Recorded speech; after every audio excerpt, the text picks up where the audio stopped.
So, how you doing? I'm fine, and you? Pretty good. The reason why we're here, it's a documentary for parents that lost a child to death or prison, and unfortunately, you lost your son to gun violence. We like to. What's your name, first of all? My name is Marietta Jones. Okay. Okay. This is not scripted. It's just straight. It's coming from the heart, basically. Can you kind of like share your story with us? Like, what was your son's name? My son's name was Anthony Coleman. Anthony Coleman. Like the night that your son was murdered. Do you recall who came to you and told you, like, not who came to you, but like, do you remember like Hey, I remember how the day. everything? I remember just like it was yesterday. Can you kind of like go over that for us? Well, earlier that day, Anthony wasn't born in the United States. He was born in Germany. Oh, wow. So he had dual citizenships. Oh, wow. And a lot of people didn't believe him when he told him, but he was dual citizen. And as he got a little bit older, he lost a hearing in his right ear. And he didn't want to wear an earpiece because, he's a young guy and he didn't want the thing in his ear. He didn't want people to mock him or pick with him because he was a cool guy. He made CDs for people on the end. A lot of people, then with my neighbor, he took out her garbage. He did a lot of good things for people. But that particular day, he had left with my nephew, Corey. And they had been gone pretty much all day doing whatever it was they was doing, which I don't know what they were doing. But Anthony had came in probably about 8 o'clock. And he was sitting at the kitchen table. He was eating some KFC chicken that he had just bought. And he had just changed his shirt and took off his shoes. And I was laying in my room looking at Jerry Springer. And I heard his phone when it rung. And I heard him tell somebody, I can't come out right now, I'm eating. And I kind of looked up and looked in the kitchen at him. And he hung up his phone. He continued to eat. His phone rung a second time. And he said, all right, man, all right. So he came and he stood in my doorway. And before he could even get to my room, I said, no. I said, little boy, you know what time it is. I said, you know what time I lock the doors. I said, and it's almost that time. And Anthony had these eyes, and I really couldn't say no to him. It was always his eyes. They was this beautiful brown, light brown. And so he says, Ma, he said, I just want to run around the corner to the store for a few minutes. I first told him no again. I said, no. And he kept standing there looking at me. When I looked up at him, I said, little boy, you got 5 minutes to run around that corner and come back before I lock the door. Within that time that he went out the house, and it probably was about 10-15 minutes when I heard some gunshots. And for some reason, I knew what it was because I felt it. I felt that. My phone started ringing. And at the time I was dating Nathaniel Hill. His phone started ringing. And he answered his phone before I did. And he said, MJ. He said, Anthony been shot. And I threw the phone down. And I said, no, that can't be real. That can't be real. My youngest son ran from the back. He's like, Mom, what's wrong? Because I'm screaming and hollering at this time. And I'm telling him, somebody just called and said Anthony was shot. So Nathaniel and my youngest son, Eddie, ran out the house, which it happened right down the street from my house. I live on Wallace, and it happened, it was some projects down the street on between Des Plaines and Water. And when they ran out, I jumped up. Even though I had on clothes, I was just so confused. I was looking for clothes to put on. And my youngest son ran back in the house and said, Mom, come on. So I ran out and I jumped in the car. And when we could have ran down the street, but instead, I don't know why I did. I jumped in the car and I drove down the street. And when I got down there, he was laying in his backyard. There was a few people standing around him. I pushed him out the way. I started to throw up on the ground by him. And I just sat down and I just held him and I talked to him. And I just told him, Anthony, I love you. It's okay. I said, it's okay if you gotta go. I said, I'm not mad at you. I said, but I just need you to know that I love you, son. I knew he was pretty much gone while I was holding him. And it seemed like it took forever for the police and the paramedics to get there. It took them, I sat and held him probably about 20 minutes. And the police station is right down the street from my house. Right down the street from the projects. And I couldn't understand why they weren't there before me. So paramedics came and they put him in the ambulance and they took him on over to Silver Cross. And by the time we got over there, they took me in the room and the doctor came and he told me that Anthony had passed. They took us into the room. His eyes were still open, so I closed his eyes. I kissed him on his forehead. And that was it. And there's the people that was responsible for it, other people saw him and they were afraid. There were a lot of lies people had told me about what had happened that night. I knew exactly who called his phone. They lied to me. The people, mothers lied to me. And, you know, that pain is a pain that I would never wish on any mother, to lose your child, because it leaves an empty space. It's a hole there. And there's nothing that's going to ever fill that hole. I have good days and I have bad days. I just get through every day, because there's not a day to go by that I don't think of my son. I think of both my sons. But, you know, it's kind of hard when you, and like I always tell people, I was there when he took his first breaths, and I was there when he took his last breaths. And I think for me, that's what's hard for me to be able to let go, because I was there through both events. So, like, in the beginning, like, how did you cope with it? How did you, like, find, like, strength to, like, deal with seeing that and going through that? Like, can you kind of go through kind of like this? Can you kind of go through the steps of the healing process? I had completely shut down. My mother told me if I didn't snap out of it, she was going to have me committed.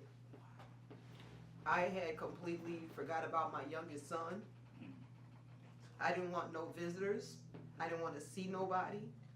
And in fact, I one time I just wanted to die, because it was like, you took something from me that I can't never get back. And it took maybe 2-3 weeks. It was after the funeral, and I just happened to be looking at my youngest son, and I saw the pain in his face too. And it hadn't even dawned on me that he was hurting and he needed me. Seeing my youngest son like that is what brought me back around, because I knew he needed me too. But had I not had that child, there's no telling where I would have ended up at. Yeah, because not to like overshadow. I mean, because this is about your situation, but like that's how I kind of like deal with the situation too. Like with my daughter, like if it wasn't for my daughter, I don't know where I would be. A lot of people don't seem like they a person will never understand that until they're in those until they're in those shoes themselves. So like you say, you went through a depression state, and so do you still like get depressed at times, like now?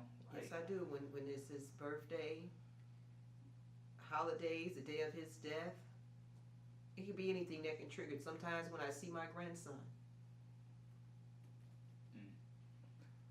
But, you know, I always I try to remember the good times, his laugh, and that helps me.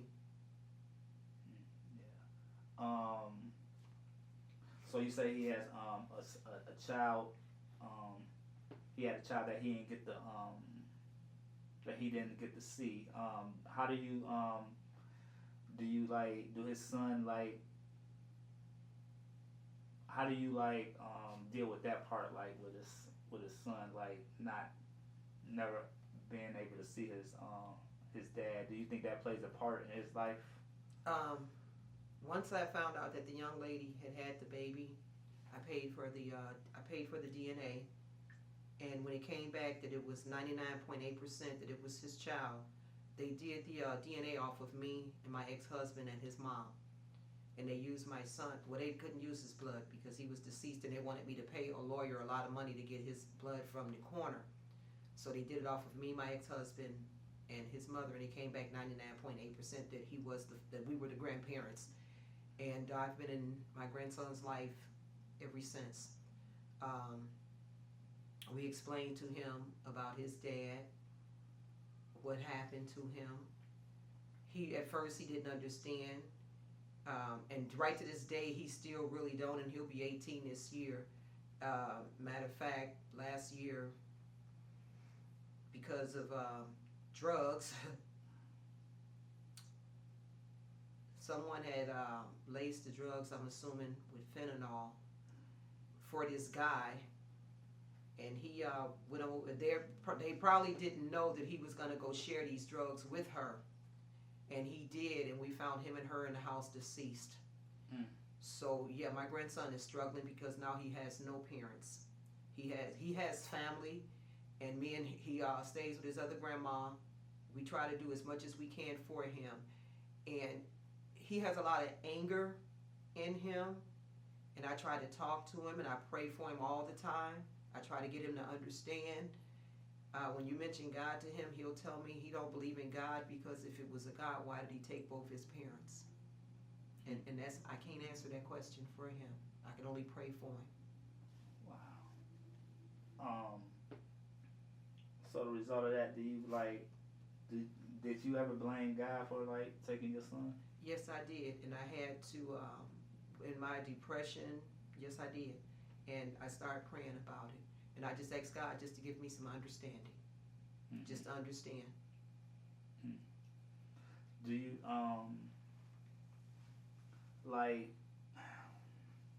with the streets, do you think the streets kind of like the influence of the streets played a part in the things that, because from what I'm getting, it's that's not the way that you raised him, to be as far as with the street stuff. Do you think the streets have a big influence on a lot of our teenagers and our children? I believe the streets did. Anthony, I didn't raise him in the streets. Anybody that know me knew I was very strict with my boys, but I gave them some leeway. That summer that Anthony was killed, he had came back here for this summer. I had sent him to stay with their dad in Virginia, and his dad blames me. If he was if you had just left him here, this would have never happened. But he was supposed to be here. That was his destiny. He was supposed to be here, and that's what I have come to understand. It was meant. He was supposed to have been where he was at.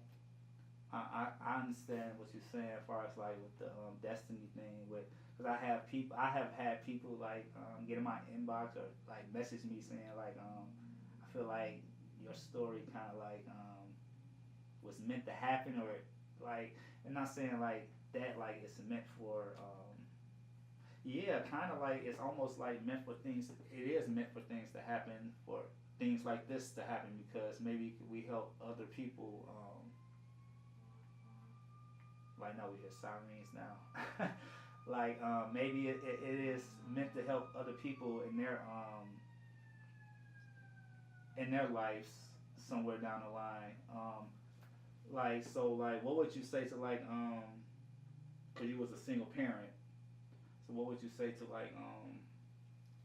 single parents that's raising children that's in the environment that we grew up in? You can only do so much. It's only so much you can do, and I just thought that I had did all I could do. And I look back when he was killed. What did I do wrong? Because I blame myself for allowing him to go outside that night. I had told him no, and I changed my mind and told him he could go. Had I said no, would that have happened? I'll never know. Those are just questions that I have. But there is a group that I was going to. It's called Mothers Against Violence, MOV or something like that, and they're still active. Sometimes they send me stuff, and because of the way I work, I don't really go to the meetings I used to go, and it helped because it's a lot of people in this group that has had losses, and to be able to talk to someone that can share those same feelings with you, it helps. Even though your pain is different from my pain, you can talk to somebody that knows pain, and it helps. Mm-hmm.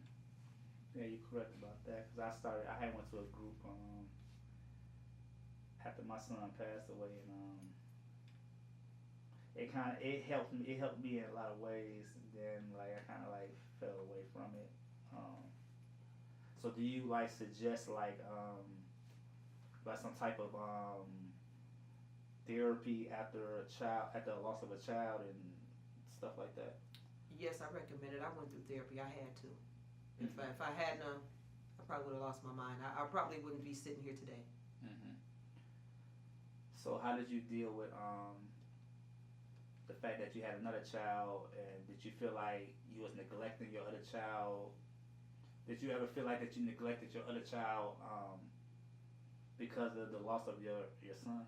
Yes, and because of I knew I was neglecting him, I ended up sending him back to Virginia. I was afraid. I was terrified. I thought maybe somebody, you kill one son, you might come and kill my other son, because I didn't really understand why this had happened. Nobody would tell the truth about it. So I sent my son back away from here, my youngest son. Mm-hmm. It hurted, and for a long time I went back into a depression, and it's just something that I never told people. People see me, they think, she fine, she okay, but they really didn't know the thoughts that was in my head. Even now today, people see me, they think I'm fine. Nice car, I'm not really hurting and wanting for anything, but it's up here. It's up, yeah. It's a mental thing. People don't understand that. They see the material stuff, and you judge me off of that, but you know what? I'm crying on the inside. Mm-hmm. Because none of that stuff matters. No, it don't. That stuff don't mean nothing. It don't mean nothing. It don't mean nothing to me. Because I could easily get it, but I can't get what was taken from me back. Man, and that's how I be thinking. Like, even if I had another child, like even if I had another son, because that was my firstborn son, that was my only son, it just won't be the same. No, it'll never be the same. So, man, that's man. I thank you for sharing your story. Is there anything else that you would like to share with the viewers? The only thing, I can just being a single. Well, I was married and I got divorced, and I ended up being a single mom. Just do the best that you can. If you have positive male figures in your family, and if you have sons, get them in your child's life. Get them in your child's life. Get them in church. Find groups for them, something that's positive, or I don't really know what to tell them. I don't. Yeah, I understand that, because it's not a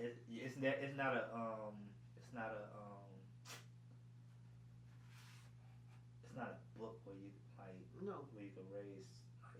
It's not, because see, you know what, you can teach and you can tell them so much, and you pray that when you let them loose and they go out there, that they remember or they keep those values that you tell them. Sometimes they do and sometimes they don't. A lot of times when the streets get in them, they still hear you in the background, but they have so many other influences out there that what you really told them is there, but they doing wrong, even though they know it's wrong. Mm-hmm. Yeah, you're right about that.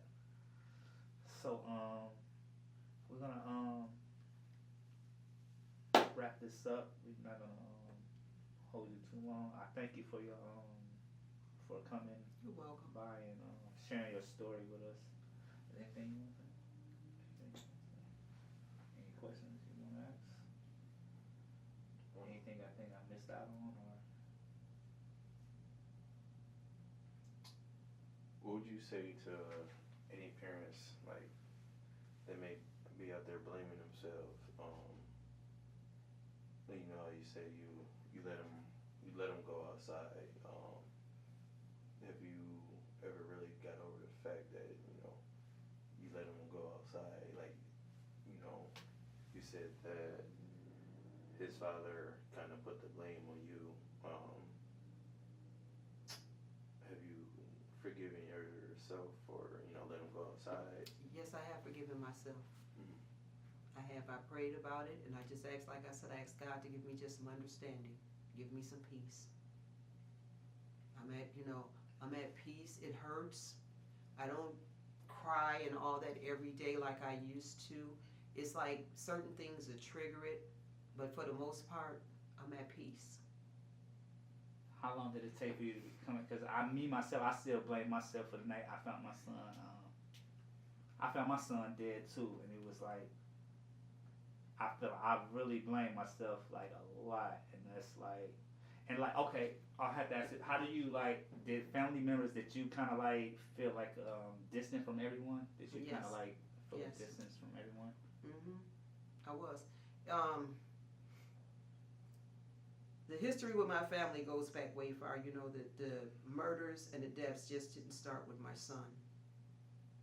You know, it's like before you can even get over grieving one, somebody else, another brother is killed, or my nephew, my sister might have passed, my brother. It was before my son was killed, I lost,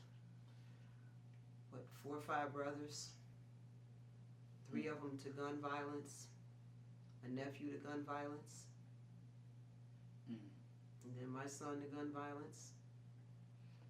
Do you think that played a part in the lifestyle that he wanted to lead, that he wanted to live? No. No? No. Okay. No. Anything else you want to ask?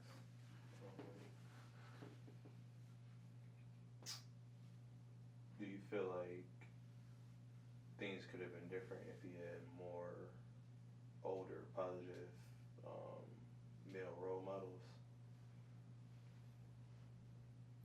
I'm not going to say it would have been different because he said he wanted to go to the store.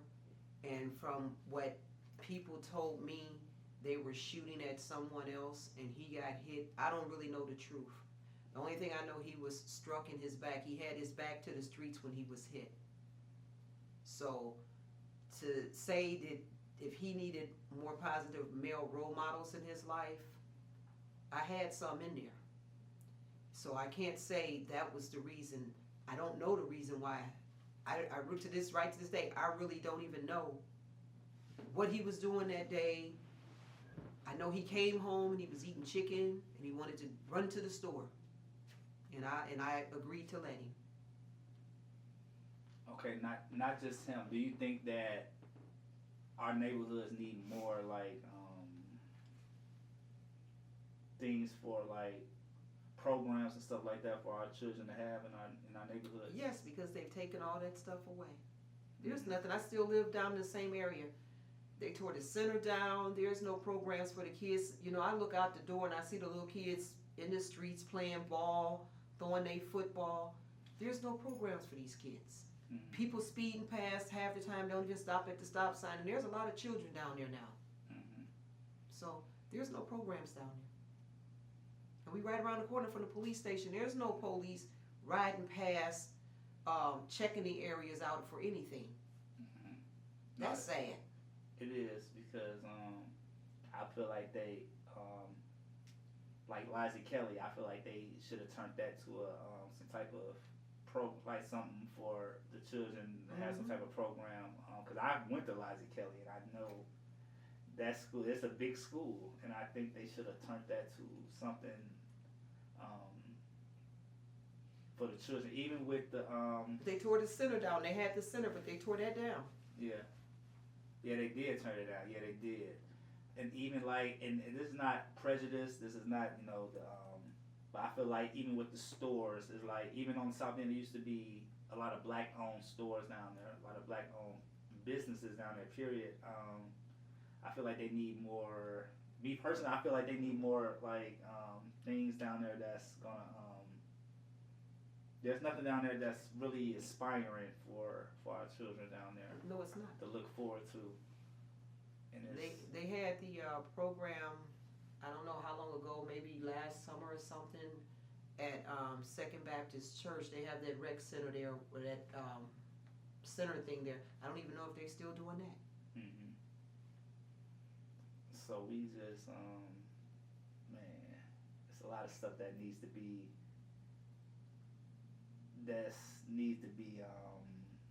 reformed, because this is going to be the same cycle going to continue. Mm-hmm. But once again, man, I thank you for participating in the documentary, and hopefully you can find more peace with and hopefully this can help other parents that's going through the same struggle as you going through, and others that's going through with some type of peace and clarity on just life, period. Because life is man, life is life. Mm-hmm. Life is life. Thanks. You're welcome.